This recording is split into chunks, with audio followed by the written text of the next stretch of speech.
J'aime pas les banquiers en France. Je suis bien en France. J'ai eu l'occasion de travailler avec des banquiers dans différents pays, ça s'est très bien passé. Mais en France, c'est une catastrophe.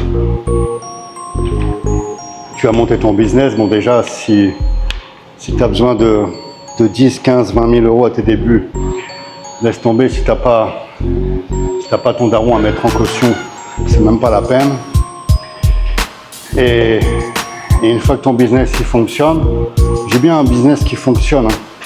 Tu craches du cash, on va dire ouais mais c'est le premier bilan, il faut un deuxième, ok. Au deuxième bilan, on va te dire il te faut un troisième. Au troisième, on va te dire il te faut un quatrième. Tu vois, en fait, à chaque fois, il repousse. Tu ne demandes pas grand-chose, hein. Tu demandes juste une autorisation de découvert, un petit prêt, un BFR, tu es en fonds de roulement. Ça, c'est même pas accepté. Il faut savoir que ton banquier, il y a 30-40 ans, le banquier il avait un pouvoir, ok. Aujourd'hui, ton banquier, c'est juste un gratte-papier. C'est un mec qui a commencé au guichet et qui a monté les échelons. C'est-à-dire, il a fait tout ce qu'on lui a demandé et on l'a posé directeur. Il n'a aucune base, aucune maîtrise du business. Okay, si tu n'es pas en centre d'affaires, que tu es juste dans une agence locale, tu as un mec qui sait à peine lire un bilan.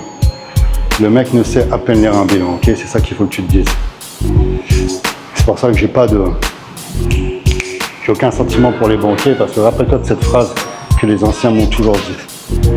Le banquier, quand il y a du soleil, il te propose un parapluie et il te l'enlève quand il pleut. N'oublie jamais cette punchline.